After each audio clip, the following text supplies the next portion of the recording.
On the 12th day of Vlogmas, my YouTuber gave to me 12 stressful weigh-ins, 11 days of eating, 10 Christmas house tours, 9 holiday collabs, 8 homemade gifts, 7 delicious dishes, 6 weekend vlogs, 5 DIYs, 4 holiday tips, 3 tagless Tuesdays, 2 meal plans, and 1 exhausted YouTuber. Hello my friends and welcome back to my channel and happy Vlogmas Day 16. Today's video is yet another collaboration with Kim, Sandy, and Edie. We are bringing to you a Christmas cookie collab.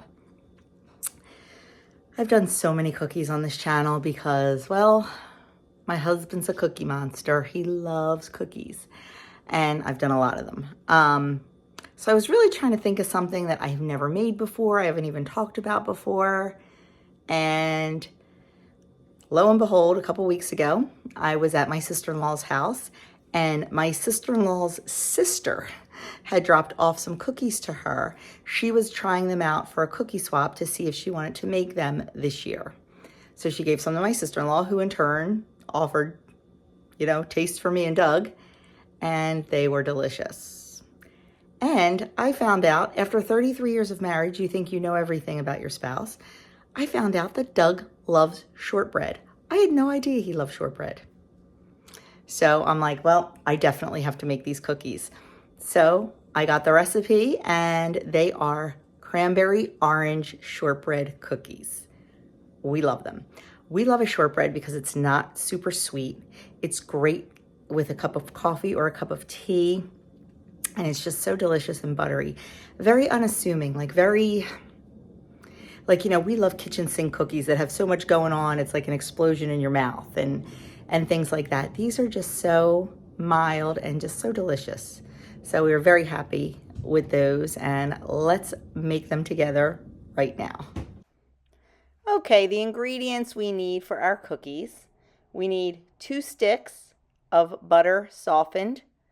We need 1 cup of white granulated sugar, 1 large egg, half a teaspoon of vanilla extract, 3 to 3.5 cups of all-purpose flour. I only use 3. 1/3 cup of cornstarch. The recipe calls for a 3/4 teaspoon of kosher salt. I used a half a teaspoon of my Redmond's real salt. You need 2/3 cup of dried sweetened cranberries, very finely chopped, and 1 medium orange zested. We just need the zest. Let's get started. Okay, in the bowl of our mixer, if you have a stand mixer, it's great. If not, you can use a hand mixer. But by the end, you're probably going to have to knead the dough by hand. We are going to put in our softened butter and our 1 cup of sugar. And we are going to beat that until it is well combined and light and fluffy.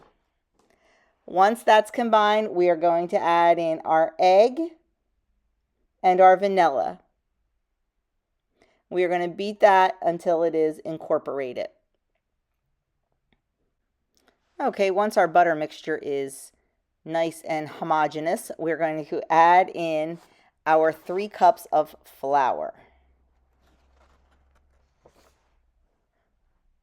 It is going to be a very dry, stiff dough. Don't worry about adding more liquid. Just let it mix. It will come together in the end, I promise you. I was skeptical at first too. Once you add in the 3 cups of flour, we're going to add in the cornstarch and the salt.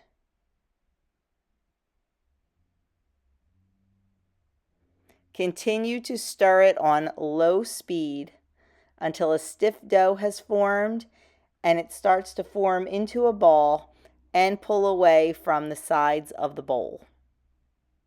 If the dough feels super sticky, you can add in flour a tablespoon at a time until it pulls away cleanly on the sides of the bowl. Mine was perfect at exactly 3 cups of flour. The next thing we're going to stir in is our dried cranberries. I didn't want to dump the entire 2/3 cup in because I did not want it to glob up. So I kind of took it in my hands, gave it a little massage, and then threw it in little by little. I thought it would incorporate better this way because the cranberries are very sticky, especially after you chop them up.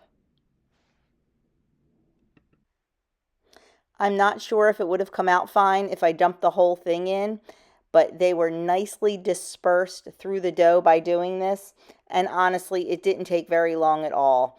It was definitely worth the little bit of effort.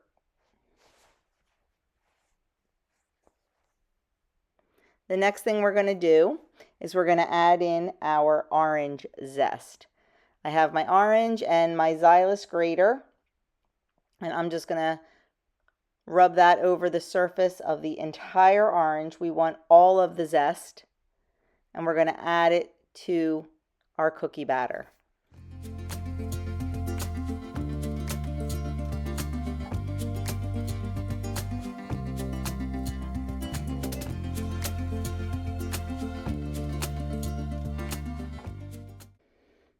Okay, once we have all our zest, we're just going to add that into the batter. I'm just trying to add it like I did the cranberries, sprinkle it all around, not in one big clump. And once we get that in there, we'll just turn the mixer on again and just let that mix in a little bit. You don't have to worry about over mixing this dough. Once that is mixed in, we're going to turn off the mixer and we're going to just give it a little knead by hand. I shut the camera off before I showed that. And then I just took about 1/3 of the dough. I like working with smaller portions. Flattened it out a little bit on a piece of parchment. Put another piece of parchment over to make it easier to roll out. We want to roll it about 1/8 inch thickness. I personally don't like rolling on parchment paper because it moves. I know you can wet the counter and things like that. I did this first one with the parchment paper, but subsequent pieces of dough I did right on the counter. I didn't need to flour it or anything. It came out perfectly. So once you get that completely rolled out to 1/8 inch thickness, you're going to use a 2.5 inch cookie cutter to cut them out. The original recipe calls for a fluted edge cookie cutter. You can use anything you like. I happen to have one, so that is what I used. But if you don't, just use a regular round cookie cutter. My dough is rolled out to 1/8 inch thickness. And now I'm just going to take my cookie cutter and start cutting. I have a cookie sheet. I use the Pampered Chef stoneware as my cookie sheets. That's my ideal. And I have it covered with parchment paper. And we're just going to cut them out and place them on the cookie sheet. You can re-roll this dough several times. It will not affect it at all. The cookies come out perfect no matter what. So don't worry about all these little scraps. Just put them in your bowl, re-roll them, and use them again. Just keep cutting out more. This recipe makes approximately 52.5 inch cookies. Once we have all our cookies on the cookie sheet, we are going to put them in a preheated oven. The oven should be 375 degrees. And you want to bake them for 10 to 14 minutes. I would check at the 10-minute mark and see if they are done. You want the edges to be very, very, very lightly brown. You don't want them to be dark. They are shortbread, so they're not supposed to have that like dark color like a chocolate chip. So just kind of keep an eye on them. Make sure the center is cooked. You'll know when they're done.